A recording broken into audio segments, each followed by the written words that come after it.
शुभम, लगातार देखा जा रहा है कि यहाँ पर प्रदर्शन करते हुए जो लोग हैं पहुंच गए थे एक तो सांसद के घर के बाहर, लेकिन पुलिस की तरफ से कार्रवाई भी की जा रही है। लेकिन ये भी जानकारी मिल रही है कि आज भी कई जगह पर प्रदर्शन होगा। क्या कुछ जानकारी? जी बिल्कुल, देखिए ये बयानबाजी के बाद से अलग अलग जगहों पर तनावपूर्ण माहौल है और उसके बाद कल जिस हिसाब से प्रदर्शन हुआ है उसको लेकर के राजनीतिक दल अपनी अपनी तरह से प्रतिक्रिया भी जाहिर कर रहे हैं। लेकिन इन तमाम चीज़ों के बीच में इस तरह की बयानबाजी से एक तरफ जहां लोगों में निराशा है तो वहीं कुछ लोग इसे राजनीति के तौर पर भी देख रहे हैं। लेकिन इन तमाम चीज़ों के बीच में करणी सेना जैसे तमाम ऐसे संगठन, हिंदू संगठन हैं जो लगातार इस तरह की बयानबाजी का विरोध कर रहे हैं। तो कल इसका सामना समाजवादी पार्टी के सांसद को भी करना पड़ा। ऐसे में अलग अलग जगहों पर प्रदर्शन हो, लोग अपनी बात रख सकें, लेकिन किसी भी तरीके से स्थितियां खराब ना हो, इस चीज़ का भी ध्यान रखने के लिए पुलिस उन तमाम जगहों पर नज़र बनाए हुए है कि जिससे कि किसी भी तरह से स्थितियां खराब ना हो। लेकिन लोग राजनीतिक पार्टियों की अगर बात करें तो इस तरह की विवादित टिप्पणी के बाद राजनीति और पूरी तरीके से इस पर सियासत भी देखने को मिल रही है।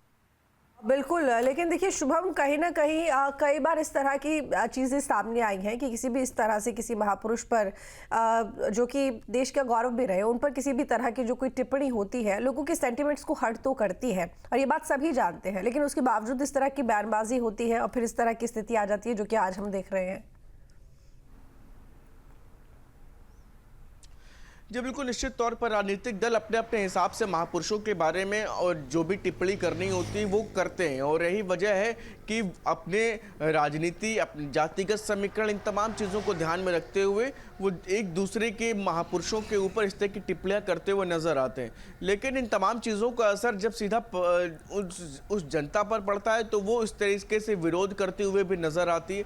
लेकिन इन तमाम चीज़ों के बीच में ये ज़रूर कहीं ना कहीं ध्यान रखने की आवश्यकता है कि किसी के भी भावनाएं आहत ना हो, ऐसी कोई टिप्पणियां ना की जाए। लेकिन राजनीतिक दल और उनके सदस्य इस तरह की टिप्पणियों से बाज नहीं आते। यही वजह है कि अपने चंद लाभ के लिए इस तरह की टिप्पणियों के बाद इस तरह की तमाम स्थितियां अलग अलग जगहों पर देखने को मिल रही हैं। कल की घटना के बाद से आज फिलहाल अलग अलग जगहों पर भी उम्मीद यही है कि कुछ संगठनों के द्वारा फिर से प्रदर्शन किए जा सकते हैं। लेकिन प्रदर्शन हो, अपनी बात रखने का सबको मौका मिले, लेकिन किसी भी तरीके से अराजक तत्व या उपद्रव जैसी स्थिति ना बने, इस पर भी पुलिस अपनी नजर बनाए हुए है। बिल्कुल शुभम, जब विवाद हो रहा था, बवाल मचा हुआ था आगरा में एसपी सांसद के घर के बाहर, उस वक्त एसपी सांसद कहाँ थे? घर पर ही मौजूद थे? और इस पूरे प्रदर्शन के बाद में फिर उनकी तरफ से किसी तरह का कोई बयान सामने आया? फिलहाल देखिए कि अभी बयान और इस तरह की चीज़ों को लेकर के तो किसी भी तरह से अभी चीज़ें सामने नहीं आ पा रही हैं।